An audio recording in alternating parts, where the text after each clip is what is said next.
নতুন ভবনের অনুমোদন বড় পাররা প্রাথমিক বিদ্যালয়ে খুশির হাওয়া কুমারী অঞ্চলে। দীর্ঘদিনের জরাজীর্ণ দশা কাটিয়ে অবশেষে নতুন ও আধুনিক ভবন পেতে চলেছে মানবাজার 2 নম্বর ব্লকের কুমারী অঞ্চলের বড় পাররা প্রাথমিক বিদ্যালয়। পঞ্চায়েত সমিতির পক্ষ থেকে নতুন ভবন নির্মাণের জন্য 29 লক্ষ টাকা অনুমোদন করা হয়েছে। প্রশাসনের এই উদ্যোগে ও গ্রামবাসীদের সহযোগিতায় এলাকার ছাত্রছাত্রী, অভিভাবক এবং সাধারণ মানুষের মধ্যে খুশির হাওয়া। বর্তমানে এই স্কুলে 47 জন ছাত্রছাত্রী পড়াশোনা করে, কিন্তু দীর্ঘদিন ধরে স্কুলের বর্তমান ভবনটির অবস্থা অত্যন্ত শোচনীয়। বিশেষ করে বর্ষাকালে ছাদ দিয়ে জল পড়ার কারণে খুদে পড়ুয়াদের ক্লাস করতে চরম দুর্ভোগ পোহাতে হয়।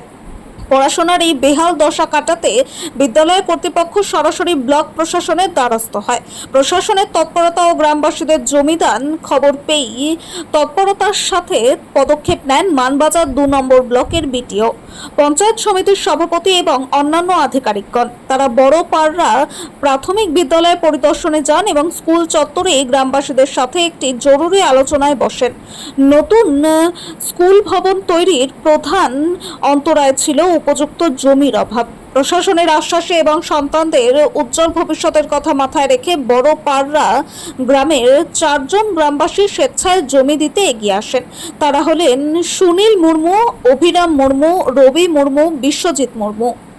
গ্রামবাসীদের এই নিঃস্বার্থ জমিদানের ফলেই নতুন ভবন নির্মাণের পথ প্রশস্ত হয়। নতুন আধুনিক স্কুল ভবনটি নির্মাণের জন্য 29 লক্ষ টাকা অনুমোদন করা হয়েছে। প্রশাসন সূত্রে জানা গেছে, খুব শীঘ্রই এই ভবনের নির্মাণ কাজ শুরু হবে।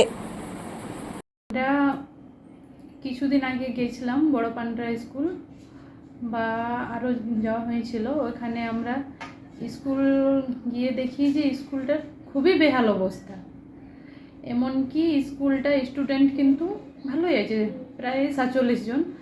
তো ওইখানে বর্ষার দিনে এমন অবস্থা যে বাচ্চারা ঠিকঠাকভাবে বসতেও পারে না, উপর থেকে পুরা জল পড়ে বা সিমেন্ট, মানে উপর অনেক দিনের পুরানা ঘর তো সিমেন্টও পড়ে। তো আমরা ওইখানে মাস্টারের সাথেও কথা বললে যেটা বুঝতে পারলি, মাস্টার বললো যে এখানে আদার্স কোনো মানে স্কুল রুম করার জন্য জায়গা নাই। তো গ্রামবাসীদের সাথে মাস্টাররা অনেক দিন আগে কথা বলেছিল যে গ্রামবাসীরা কিন্তু জমি দান করার জন্য ইচ্ছুক আছে। তখন আমরা মানে মাস্টারদের সাথে গ্রামবাসীদের সাথে কথা বলি একসাথে। ওখানে কথা বলার পর গ্রামবাসীরা তারা বললো যে ঠিক আছে, আমরা পরিবর্তে অন্য একটা জমি দিব। সেই জমিটা আমরা তখন দেখতেও যাই। ওই জমিটা দেখে জায়গাটা কিন্তু খুব সুন্দর। ওইখানে আমরা গিয়ে দেখি যে অনেকটা ফাউন্ডেশন করা যাবে, কিন্তু আমাদের সেরকম তখন যে টাইম গেছিলি তখন সেরকম ফান্ড ছিল না। তো আমরা ওখানে গিয়ে দেখি বা গ্রামবাসীদের সাথে কথা বলি।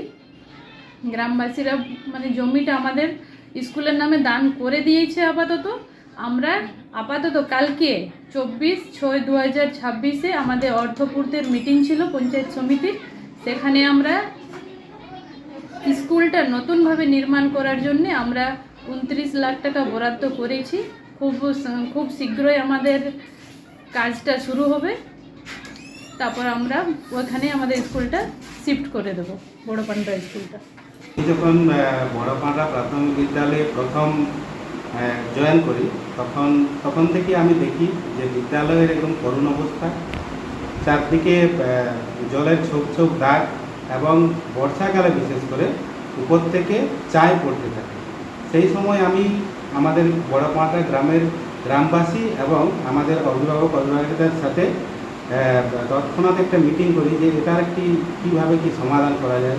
হ্যাঁ, এরকমভাবে তো আমাদের বিদ্যালয় চালানো সম্ভব হচ্ছে না, কারণ আমরা ছোট ছোট বাচ্চা নিয়ে আমাদের কারবার, এমন যে কোনো সময় একটি দুর্ঘটনা ঘটে যেতে পারে।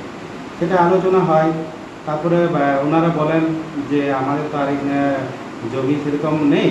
হ্যাঁ, তাহলে আমি বলি যে তাহলে আপনারা যদি কেউ আগ্রহী হন তাহলে খুবই ভালো হয়।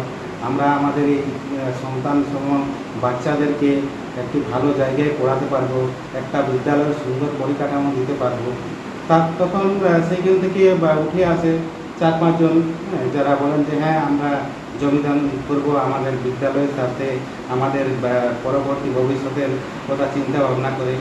সেই সময় যখন কথা আসে, জমিদানের কথা আসে, তখন আমরা আমাদের সভাপতি মহাশয় এবং বিডিও সাহেবকে কাছে আসি যে স্যার আমরা আমাদের তো এরকম অবস্থা, তাহলে স্যার আপনি একবার চলুন স্কুল দেখে আসুন।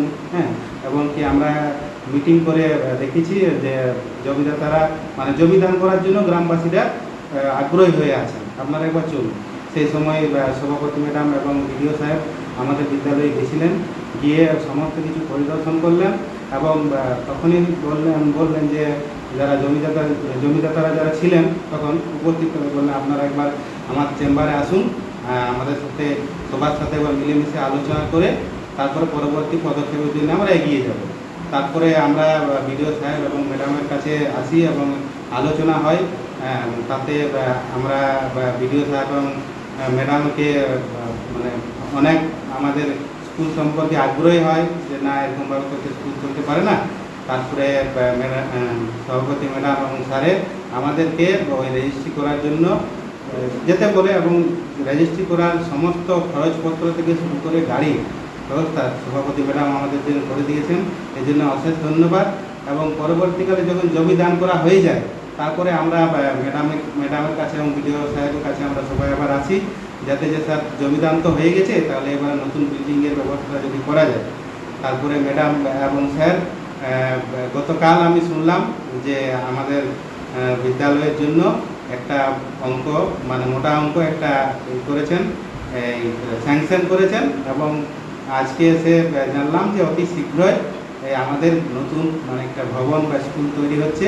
এটা আমাদের তথা আমাদের বিদ্যালয় ছাত্রছাত্রী এবং অভিভাবকের কাছে একটা খুশির খবর। হ্যাঁ, আমি আমাদের বিদ্যালয়ের তরফ থেকে এবং আমাদের গ্রামবাসী এবং ছাত্রছাত্রীদের তরফ থেকে বিডিও সাহেব এবং আমাদের সভাপতি ম্যাডামকে অসংখ্য ধন্যবাদ জানাই। ওনাদের এই যে উপকার আমাদের বিদ্যালয় তথা গ্রামবাসী কোনোদিন ভুলবে না।